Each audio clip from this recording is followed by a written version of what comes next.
Yo, ayy, ayy, yo, try me, my fight, fence, fuck, on site, rinse, heavy, fat, diet, pop, molly, mic, I got clicks of white, ice in my bitch, right, nice, and I do fight, dice, for my dick, like a bike. Yo, it's your boy YOOOO Gamers with another DC video, and I understand some people are possibly clicking on this video mainly because they want to know what the amulet does, or maybe you guys already know what it does, but you guys maybe want to know what power is better suited for, or if I should invest my money or my infinite into this artifact, so on and so forth. So hopefully this video can help you guys out. I'm not going to really waste too much time with the whole introduction. I'm just gonna go straight into the whole topic of head, or topic of hand, whatever it's called. But anyways, hopefully you guys enjoy, and let's get straight into it. Okay, so basically with the artifact, I'm not going to waste too much time. I'm going to get straight into it. So, is it a good idea to get it? Yes, I truly believe that any DPS, single target, or melee, or range, or whatever, I do believe that they should get this artifact. I would personally start using it at 80, or not 80, I would personally start using it at 120, which, actually I'm moving a little too quickly, so I'll explain it really quick. So, when it comes to the Lazarus Amulet, some people call it the suicide artifact, but I personally call it an offering artifact, which what I mean by offering is you're basically offering your health to increase your damage, meaning if your base might is 85.7k, if I was to use one move, let's just say if I use heat vision for example, that 85k is going to go straight to a 92k. And then if I was to pop like another move like absorb heat, and then if I maybe do heat vision again after that, then it went from 92k all the way to 100k. Okay, so this might look really good on paper to continuously increase your might to 100 plus k, maybe stay there for the whole time, have a healer heal you. But that's the thing, say if you have a solo healer and most times you're just randomly pugging groups, you're getting randoms in your lobby and you're having them just play that side role. Now say if you don't have a good healer, it's going to be really hard to use this artifact because you don't know what their artifacts are, you don't know how good of a healer they are. So that is just one thing you'll want to possibly look out for. If you are dropping health a lot quicker than the healer is healing you for, there is a mechanic with this artifact which says casting a finisher, which basically a finisher is just another name for a 35er, resets your offering stacks and heals you for 100% of the damage it deals, which means any damage that I am doing to myself as I am popping my rotation, if I am to the point where I'm about to die, where in this case I'm just at half health, I can pop my 35er, which is snuff out I believe, and it will heal me back up. But keep in mind, hitting the finisher does reset my stack, so I went from 100k all the way back to my base might, which is 86.1k.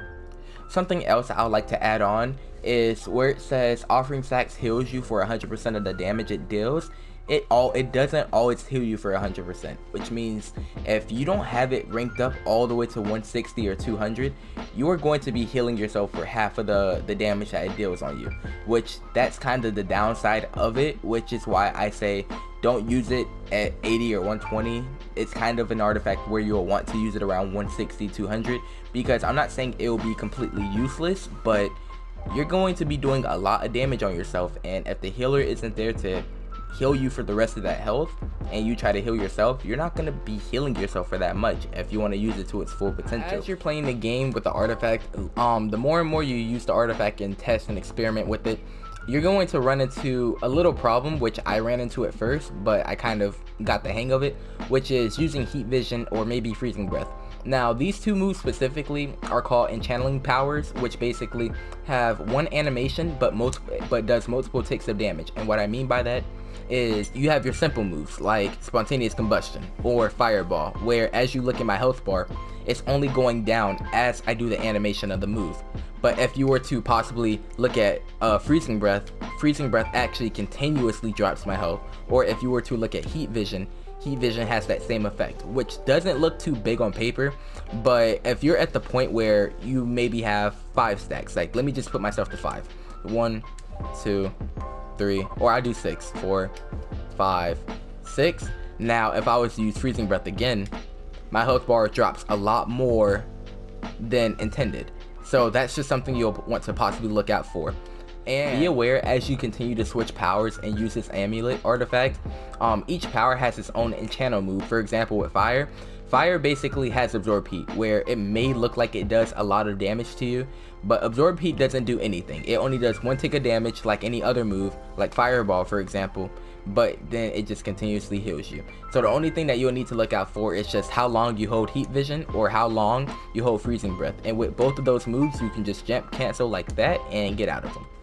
Now we're getting into the topic of what power is best suited for this artifact. To be honest, every power has its own usage, and you can honestly use this artifact for damn near any power. Now, the most usable powers when it comes to using this artifact are, of course, gadgets and munitions, and then you also have Earth, Rage, and you have Heartlight, and even Fire for that example. Now, using the amulet with gadgets wasn't really that big of a deal, mainly single target wise. Single target was truly amazing, maximizing a full 10 stacks even if the healer wasn't cut up for the job.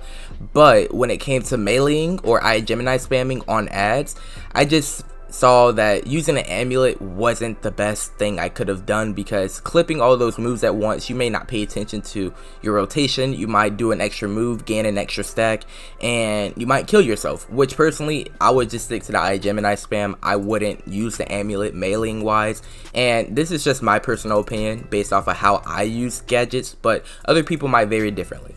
Now when it comes to using munitions, Earth, and Rage, munitions, you should not have a problem. Honestly, as you can see in the background, I'm using munitions single target, and you know how mini nuke and 50 cal do a lot of damage because the amulet is based off of your power cost of the move depending on how much health you drop. So single target wise, you don't have a problem. Now with my loadout currently for munitions, I just use 3 moves, so I see no problem ranging in hallways with this power, and I can comfortably max out at a full 10 stacks and continuously just keep on doing my damage. Even if the healer isn't cut up for the job, I can still pop my small package 35er and reset myself if needed. Now, before getting into Earth and Rage, any single target power at the amulet, I'm just going to say this, you should not have a problem. You're not getting as many stacks as you would with a melee and range loadout, but Earth and Rage specifically, when you are comboing with these powers, trying to berserk spam with Rage, or if you're just trying to jackhammer spam with Earth, those 2 powers might be a little bit tricky, just because when you are using these powers, you don't focus on how many times you use the move. You're mainly focusing on getting as much damage out before having to combo or clip or so on and so forth. But overall, you should be okay with Earth and Rage. Like I said, the only thing you'll need to pay attention to is how many times you use each move, and just be cautious of you have a possible chance of killing yourself if you use the move way too much, or if you use the move way too much without popping a 35er to reset yourself.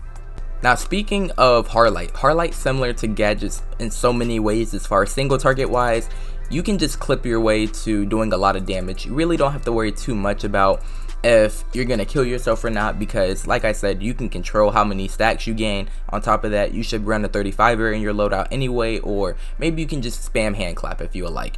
But at the same time, when it comes to meleeing, you have that possibility of you can run Gemini spam, or you can just run the amulet and gain your might stacks, which is all around up to you how you want to use the amulet with Heartlight. Okay, so basically with fire, single target wise, first of all, you should not need to worry. Honestly, with my experience, I've been able to maximize my full stacks at 10, and even if the healer wasn't cut up for the job, me personally, I'm not a person with a lot of skill points, but absorb heat does heal me for a good portion, so it made me not be able to worry. But when it comes to meleeing or range, like I said, for single target, you have absorb heat, which if you have absorb heat, you should be able to have enough restoration to heal yourself, and if worst comes to worst, just pop your finisher or the 35er, which is snuff out, and heal yourself for a good portion. But overall, the damage is really high up there, and there's no need to worry. It's an artifact where you can comfortably max out at a full 10 stacks without worrying.